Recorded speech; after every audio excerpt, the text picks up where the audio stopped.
चार दोस्त, पक्के दोस्त, रोहन, मीरा, साहिल और प्रिया।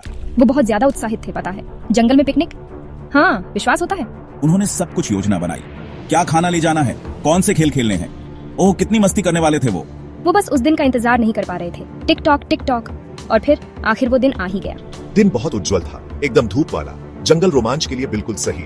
उनके बैकपैक थे, खूब सारे स्वादिष्ट नाश्ते से भरे हुए और ठंडी ताजा पेय भी। उनका जंगल का सफर, उसमें बहुत मजा आया।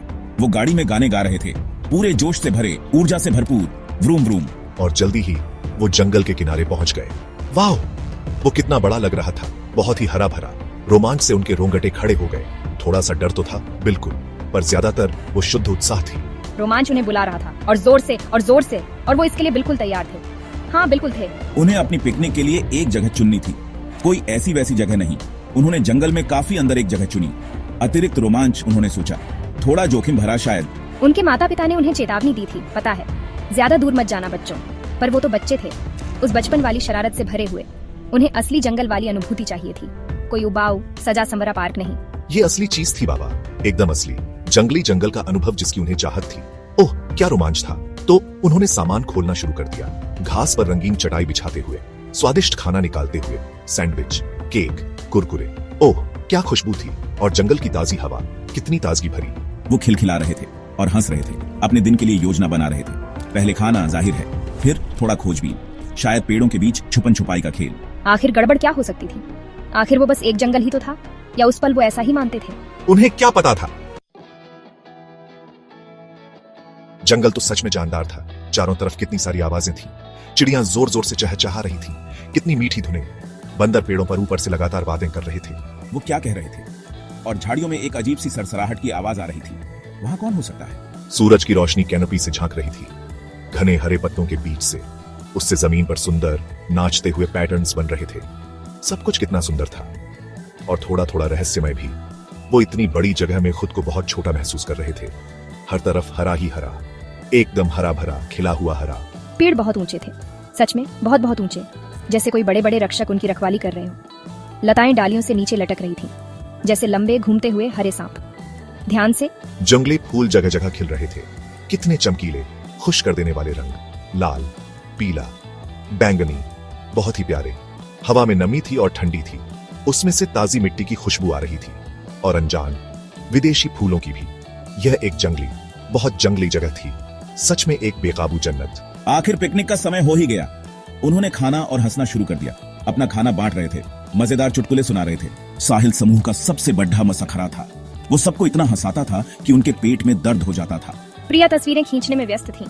क्लिक क्लिक क्लिक, सारी कीमती यादों को कैद कर रही थी, हमेशा के लिए। रोहन, छोटा अन्वेषक, वो पहले से ही आसपास देख रहा था, हर चीज को लेकर जिज्ञासु था। मीरा दूसरी तरफ बस शांति का आनंद ले रही थी, शोर वाले शहर से बहुत बहुत दूर, कितना शांत और सुकून भरा। लेकिन फिर अचानक रोहन ने उसे देखा, एक बहुत ही रंगीन तितली। वाह, वो कितनी सुंदर थी, कितनी नाजुक। चलो इसे पकड़ते हैं, वो उत्साह में चिल्लाया, और वो भागा तेज, तितली का पीछा करते हुए। मीरा, जो हमेशा मस्ती के लिए तैयार रहती थी, उसके पीछे भागी। फिर साहिल भी पीछा करने में शामिल हो गया, और प्रिया भी। वो अपनी पिकनिक स्थल के बारे में पूरी तरह से भूल गए। वो और अंदर भागते गए, और अंदर जंगल के घने अनजान हिस्सों में। तितली उड़ गई, और फिर वो रुक गए। ओह बड़ी समस्या।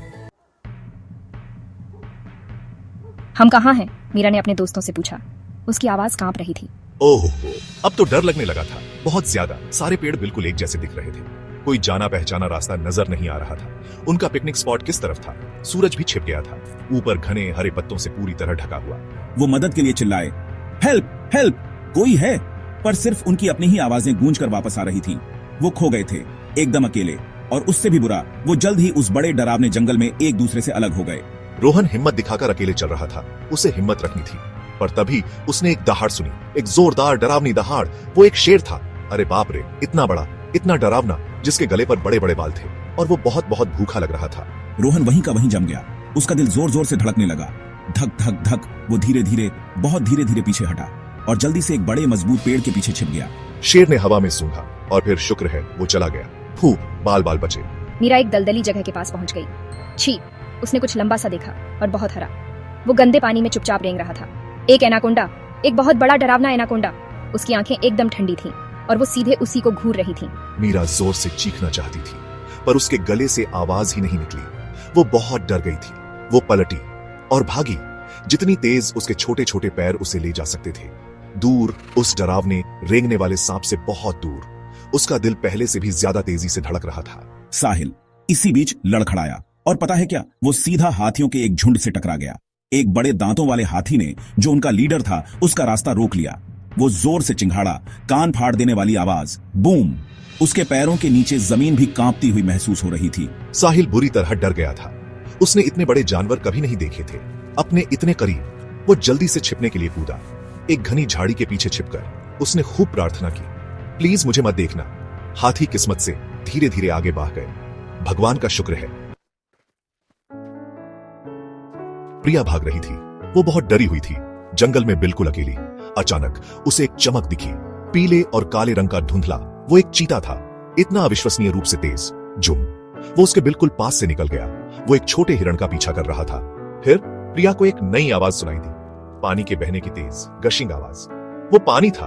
वो एक नदी तक पहुंच गई थी, एक बड़ी चौड़ी नदी, और वो बहुत तेज बह रही थी। पानी गुस्से में लग रहा था और चौपी भी। और वहीं नदी के बीच में उसने उसे देखा, एक मगरमच्छ। उसके बड़े बड़े जबड़े पूरे खुले हुए थे, जिसमें नुकीले तीखे दांतों की कतारें दिख रही थी। प्रिया तो देख के हैरान रह गई। इतनी अविश्वसनीय गति। उसके पैर झीली जैसे कमजोर हो गए थे। ये जंगल, ये खतरों से भरा था। हर मोड़ पर बड़े डरावने खतरे। उसे अपने दोस्तों की बहुत याद आ रही थी। वो बस उन्हें ढूंढना चाहती थी। जब प्रिया बिल्कुल रोने ही वाली थी, उसकी आंखों में आंसू भर आए थे, तभी उसे एक जानी पहचानी आवाज सुनाई दी, प्रिया, प्रिया, क्या तुम हो? वो रोहन था। वो आसपास चक्कर लगा रहा था, बाकियों को ढूंढते हुए। हे भगवान, मैं तो ये बिल्कुल पार नहीं करने वाली, उसने मन में सोचा। वो कोई दूसरा रास्ता ढूंढने लगी, कोई भी दूसरा रास्ता। ये सब बर्दाश्त से बाहर हो रहा था। क्या वो सच में ठीक हो पाएंगे? क्या वो एक दूसरे को ढूंढ पाएंगे फिर से एक साथ? तभी उन्हें दूर से मीरा के चिल्लाने की आवाज आई, और साहिल की भी। वो एक दूसरे की आवाजों का पीछा करने लगे। उम्मीद, उनके दिलों में उम्मीद की एक छोटी सी किरण जागी। और फिर वो हो गया। एक एक करके वो एक दूसरे से मिल गए, एक बहुत बड़े पुराने बरगद के पेड़ के पास। वो कितना पुराना और समझदार लग रहा था। ओहो, क्या चैन मिला। ये एहसास भारी था। सब एक दूसरे से गले मिले, और आंसू भी, इस बार खुशी के आंसू। वो बहुत बहुत खुश थे, फिर से एक साथ होकर। जंगल अभी भी डरावना लग रहा था, हाँ, पर अब उतना नहीं, क्योंकि वो फिर से एक टीम बन गए थे।